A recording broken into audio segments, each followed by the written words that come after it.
ഞാനാടാ തീരുമാനിക്കുന്നത് ഇവിടെ ഏത് വണ്ടി ഇടണം, ഏത് വണ്ടി കിടക്കണം എന്നൊക്കെ ഞങ്ങളാടാ തീരുമാനിക്കുന്നത് എന്നും പറഞ്ഞാൽ അനാവശ്യമായി തെറി എന്നെ വിളിച്ചു. ഇവനെ കൊല്ലുക എന്നും പറഞ്ഞുകൊണ്ട് കത്തിയും പൊക്കി പിടിച്ചോണ്ടാണ് എൻ്റെ വീട്ടിൽ കയറി വന്നത്. എന്നെ പിടിച്ച് തള്ളി കിട്ടു. വയോധിക ദമ്പതികളെ CI2വിന്റെ മുൻ നേതാവ് വീട്ടിൽ അതിക്രമിച്ചു കയറി വധഭീഷണി മുഴക്കിയതായും ആക്രമിച്ചതായും പരാതി. കോട്ടയം പരുത്തുംപാറയിലാണ് ഇത്തരത്തിലൊരു സംഭവം ഉണ്ടായിരിക്കുന്നത്. പരുത്തുംപാറ കവലയിൽ വാടകയ്ക്ക് താമസിക്കുന്ന ബാബു ജോൺ എന്ന 72 വയസ്സുകാരനും അദ്ദേഹത്തിന്റെ ഭാര്യയ്ക്കും നേരെയാണ് ഇത്തരത്തിലൊരു അതിക്രമം ഉണ്ടായിരിക്കുന്നത്. CI2വിന്റെ ഓട്ടോറിക്ഷ തൊഴിലാളി യൂണിയന്റെ മുൻ നേതാവായിട്ടുള്ള KB ബൈജു വീട് കയറി ആക്രമിച്ചു എന്നുള്ളതാണ് വയോധികരുടെ പരാതി. ഇത് ബാബു ജോണിന്റെ വീടാണ്. ഇവരുടെ വീടിന്റെ തൊട്ട് മുൻഭാഗത്തായി തന്നെ ഒരു ഓട്ടോറിക്ഷ സ്റ്റാൻഡുണ്ട്. എന്നാൽ ഈ ഓട്ടോറിക്ഷ സ്റ്റാൻഡിന്റെ പിൻഭാഗത്ത് ഈ വീടിന്റെ ഗേറ്റിനോട് ചേർന്ന ഒരു പച്ചക്കറി വണ്ടി, ഒരു പെട്ടി ഓട്ടോറിക്ഷയിൽ ഇവിടെ ഇട്ട പച്ചക്കറി വിൽപ്പന നടത്താൻ ഈ ബാബു ജോൺ ആ വണ്ടിക്കാരൻ, ആ വാഹനത്തിന്റെ ഉടമയ്ക്ക് അനുവാദം നൽകിയതാണ് ഇത്തരത്തിലൊരു പ്രശ്നത്തിലേക്ക് നയിച്ചത് എന്നുള്ളതാണ് ഈ ബാബു ജോൺ പറയുന്നത്. എന്താണെങ്കിലും ഈ സംഭവത്തിൽ ഇപ്പോൾ ചിങ്ങവനം പോലീസ് കേസെടുക്കും എന്നുള്ളത് വ്യക്തമാക്കിയിട്ടുണ്ട്. ഞാൻ വാടകയ്ക്കാണ് താമസിക്കുന്നത്. അപ്പോൾ എൻ്റെ വാതിലിൻ്റെ വാതിൽക്കാണ് ഓട്ടോ സ്റ്റാൻഡ്. ആ ഓട്ടോ സ്റ്റാൻഡ് ഇങ്ങനെ അതിൻ്റെ ബോർഡ് അപ്പുറത്തെ ഒരു പോസ്റ്റലാണ് വെച്ചിരിക്കുന്നത്. അതിനിപ്പുറത്താണ് എൻ്റെ വീടും ഗേറ്റും. അപ്പോൾ ഒരു പച്ചക്കറി വണ്ടിക്കാർ ആപ്പിളുണ്ട്, ഇഞ്ചിയുണ്ട്, ഇതെല്ലാം ആയിട്ട് അതുങ്ങൾ ഇവിടെ വന്നേച്ചും പറഞ്ഞു, അച്ഛാ ഞങ്ങൾ ഇവിടെ ഇച്ചിരി നേരം ഇട്ട് ഇതൊന്ന് വിട്ടോട്ടെ എന്ന് ചോദിച്ചു. വീടിൻ്റെ വാതിൽക്ക്. അതുകൊണ്ട് ഞാൻ പറഞ്ഞു തരാൻ മോനെ എന്നാൽ ആ ഗേറ്റ് അങ്ങോട്ട് ശകലം ഇങ്ങോട്ട് തുറന്നേച്ചു, ആ ഫ്രണ്ട് ഇങ്ങോട്ട് കയറ്റി ഇട്ടു, നിങ്ങൾ ഇച്ചിരി നേരം വിൽക്കുന്ന വിറ്റേച്ച് പോകും, എല്ലാവരും ജീവിക്കാനല്ലേ ഇങ്ങനെ പറഞ്ഞ് അവരത് വിറ്റോണ്ടിരുന്നപ്പോഴത്തേക്ക് ബാക്കിയുള്ള ഓട്ടക്കാരെല്ലാം ഇവിടെ നിൽപ്പുണ്ട്. ഈ ബൈജു എന്ന് പറഞ്ഞ ഇവിടെ ഓടുന്ന ഒരു വണ്ടിക്കാരനുണ്ട്, അവനെ എല്ലാവരുടെയും ഒരു ലീഡറാണ്.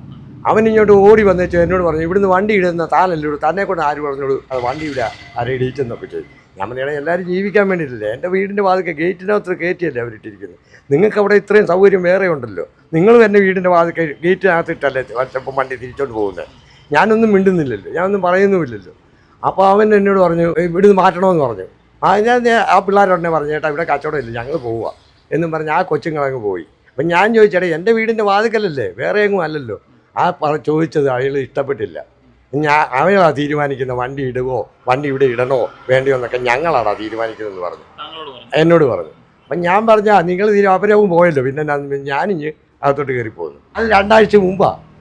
അത് കഴിഞ്ഞ് ഒരാഴ്ച കഴിഞ്ഞിട്ട് ഒരു പ്രകോപനവും ഇയാളില്ലായിരുന്നു, ഒന്നും വന്ന് പറഞ്ഞുമില്ല. ആ പ്രശ്നം അവിടെ വെച്ച് അങ്ങ് തീർന്നല്ലോ.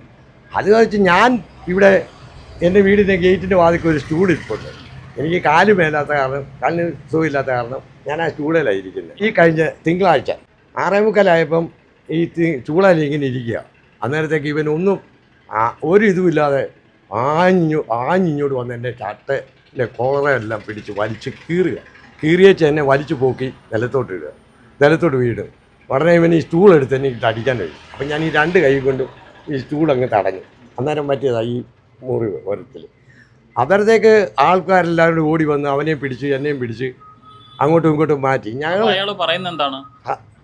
അനാവശ്യമായ വർത്തമാനങ്ങളാണ് പറയുന്നത്, അനാവശ്യമായ വർത്തമാനം. നിന്നെ ഞാൻ കാണിച്ചു തരാം അവിടെ അങ്ങനെ എങ്ങനെയാണെന്നല്ല ഇയാൾ പറഞ്ഞേച്ചു. അന്നേരം പച്ചക്കറി വണ്ടി വീടിന്റെ മുമ്പിൽ പാർക്ക് ചെയ്ത വിഷയമാണ്. അത് തന്നെ, അതാ വിഷയം. അല്ലാതെ വേറെ തന്നെ, അല്ലാതെ നമുക്കൊരു വിഷയമില്ലല്ലോ. അങ്ങനെ നിന്ന് വെച്ച് ഇവിടെ കരച്ചിൽ കേട്ടോണ്ട് ഞാൻ ഇനി പെരയ്ക്കകത്ത് കയറി. ഞങ്ങളിവിടെ വന്ന് പെരയ്ക്കകത്ത് കയറി പോലീസ് സ്റ്റേഷനിലോട്ട് വിളിക്കാനായിട്ട് ഒരുങ്ങിയപ്പോഴത്തേക്ക് ഇയാൾ അയാളുടെ ഇട്ട ഷർട്ട് അയാൾ ഊരിയിട്ടേച്ചും വാതിക്ക് വീട്ടുപകരണമൊക്കെ വിൽക്കുന്ന ഒരു പെണ്ണിൻ്റെ കടയുണ്ട്. ആ കടയിൽ ചെറിയ കറി പിച്ചാത്തിയൊക്കെ വയ്ക്കും. ആ പിച്ചാത്തിയൊക്കെ ഒരെണ്ണം എടുത്തുകൊണ്ട് ഇവിടെ നിന്നുകൊണ്ട് അട്ടകസിച്ച് വാതിക്കെ ഇവിടെ നിന്ന് പിള്ളേരോടൊക്കെ പറഞ്ഞ് ഒറ്റ ഒരുത്തൻ അടുത്ത് പോകുമല്ലോ, ഞാൻ അവനെ ഇന്ന് കൊല്ലാൻ പോവാന്ന്. എന്നാ കാര്യം എന്ന് പോലും നമുക്ക് അത്ര അതിനുള്ള പ്രശ്നമല്ലല്ലോ. അപ്പോൾ ഇതിങ്ങനെ അട്ടകത്തിച്ച് കയറിയ ഉടനെ അന്നേച്ച് ഇവൻ ഓടി ഗേറ്റ് തുറന്ന് ഇങ്ങോട്ട് വന്നേച്ച് ഞങ്ങൾ ഈ ചാരി ഇട്ടിരിക്കുന്ന ഈ കഥ ചവിട്ടി തുറന്ന് പിച്ചാത്തി കൈ ഇരിക്കുന്ന കണ്ടുകൊണ്ട് ഈ പിള്ളേരെല്ലാം ഓടി വന്നു. സൂര്യക്കടയിലെ പെണ്ണുങ്ങൾ അവരെല്ലാവരും ഇവിടെ വന്നു. അപ്പോൾ എൻ്റെ ഭാര്യ ഇവിടെ കിടന്ന് കാറി, പിച്ചാത്തി കൈ ഇരിക്കുന്ന കണ്ടുകൊണ്ട് അവൾ കിടന്ന് കാറിയപ്പോൾ അവളെ പിടിച്ച് തള്ളി ഉന്തിയിട്ട് ഇവൾ വീഴുന്ന കണ്ടുകൊണ്ട് ഇവൻ അപ്പം ഈ പിള്ളേരുടെയും കൂടെ കാർച്ച കേട്ടുകൊണ്ട് ഇവൻ പെട്ടെന്ന് അവരിന്ന് മറ്റുള്ള നാട്ടുകാർ വഴി നിന്നവരെല്ലാം ഓടി കയറി വന്നു. അപ്പോഴത്തേക്ക് ഇവൻ ഇറങ്ങി അങ്ങ് പോയി. പിന്നെ ഞാൻ അന്നേരം പരാതി എഴുതി പോലീസിൽ കൊടുത്തേച്ചും ആശുപത്രിയിൽ പോയി. ഈ പ്രതി ഒരു ക്രിമിനലാണ്, പിന്നെ ഇയാൾക്കില്ലാത്ത പരിപാടിയൊന്നുമില്ല. ഇയാൾ സ്ഥിരം ഗുണ്ടായിസായി ഇയാൾ. അതെന്ന് വെച്ചാൽ ഈയിടെ ഈ കവലെ തന്നെ ഇട്ടു ഒരു 10-40 വയസ്സുള്ള ഒരു കൊച്ചൻ്റെ കാല് തല്ലി ഒടിച്ചു അവനിട്ട് പിച്ചാത്തിക്ക് കുത്തിയതായത്. അതിന് ഇയാൾ അകത്ത് പോയതാണ്. അപ്പം ഇയാൾ ഒരു ക്രിമിനൽ കേസ് കെട്ടുള്ളവനാ. പക്ഷെ നമ്മളോടൊന്നും വന്ന് ഇതിനും ഒന്നും ഒരു പരിഭവമൊന്നുമില്ല. നമ്മളതിൻ്റെ ആവശ്യത്തിന് പോകുന്നുമില്ല. ഈ വണ്ടി ഇടിച്ചെന്നുള്ള ആ കുറ്റം ഞാനാടാ തീരുമാനിക്കുന്നത്. ഇവിടെ ഏത് വണ്ടി ഇടണം, ഏത് വണ്ടി കിടക്കണം എന്നൊക്കെ ഞങ്ങളാടാ തീരുമാനിക്കുന്നത് എന്നും പറഞ്ഞാൽ അനാവശ്യമായി തെറിയ എന്നെ വിളിച്ചു. ഞങ്ങളുടെ ഗേറ്റ് അടച്ചിട്ടിരുന്ന ഗേറ്റ് തട്ടി തുറന്ന് അകത്ത് വന്ന് ഞങ്ങളുടെ കഥവ് തല്ലി തുറന്ന് അകത്ത് കയറി കത്തി പിടിച്ചോണ്ട് ഇവനെ കൊല്ലുക എന്നും പറഞ്ഞുകൊണ്ട് കത്തിയും പൊക്കി പിടിച്ചോണ്ടാണ് എൻ്റെ വീട്ടിൽ കയറി വന്നത്. വീട്ടിൽ കയറി വന്നപ്പോൾ ഞാൻ ഇങ്ങനെ എഴുന്നേറ്റ് ഇങ്ങനെ നിന്ന് പറഞ്ഞാൽ ഇവനെ കൊല്ലാൻ പോവാന്നും പറഞ്ഞുകൊണ്ട് എന്നെ പിടിച്ച് തള്ളിയിട്ട് ഞാനങ്ങ് വീണു. ഞാൻ വീണ് കാറി. ഇവിടെ ഓരോരുത്തരൊക്കെ നോക്കി നിൽക്കുന്നവരുണ്ട്. അന്നേരം കുത്തിയൊന്നുമില്ല, അങ്ങ് ഇറങ്ങി പേടിച്ച് ഞങ്ങൾക്ക് സംസാരിക്കാൻ പോലും മേലാകായിപ്പോയി. എത്ര വയസ്സുണ്ട്? എനിക്കിപ്പോൾ 70 വയസ്സുണ്ട്. ഒന്നാമത് ശരീരത്തിന് അസ്വസ്ഥയായിട്ടുള്ളവരാണ്.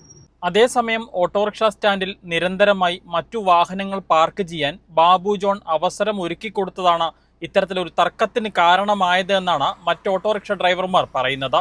ഈ സംഭവത്തിൽ വയോധികരുടെ പരാതിയുടെ അടിസ്ഥാനത്തിൽ കേസെടുക്കും എന്നുള്ളതാണ് പോലീസ് വ്യക്തമാക്കിയിരിക്കുന്നത്. അതിൻ്റെ നടപടിക്രമങ്ങൾ ആരംഭിച്ചതായും ചിങ്ങവനം പോലീസ് അറിയിച്ചിട്ടുണ്ട്. അതേസമയം തന്നെ ഈ ആരോപണം ഈ പ്രതിസ്ഥാനത്ത് നിൽക്കുന്ന KB ബൈജു നിഷേധിക്കുകയും ചെയ്യുകയാണ്. അത്തരത്തിലൊരു സംഭവം ഉണ്ടായിട്ടില്ല, വീട് കയറി ആക്രമിച്ചിട്ടില്ല എന്നുള്ളതാണ് ഈ വിഷയത്തിൽ ഈ പ്രതിസ്ഥാനത്ത് നിൽക്കുന്ന KB ബൈജുവിൻ്റെ വിശദീകരണം. കോട്ടയം പരുത്തുംപാറയിൽ നിന്നും അരുൺ മലയിലിനൊപ്പം Rahul Irumpukuzhi, focus news TV.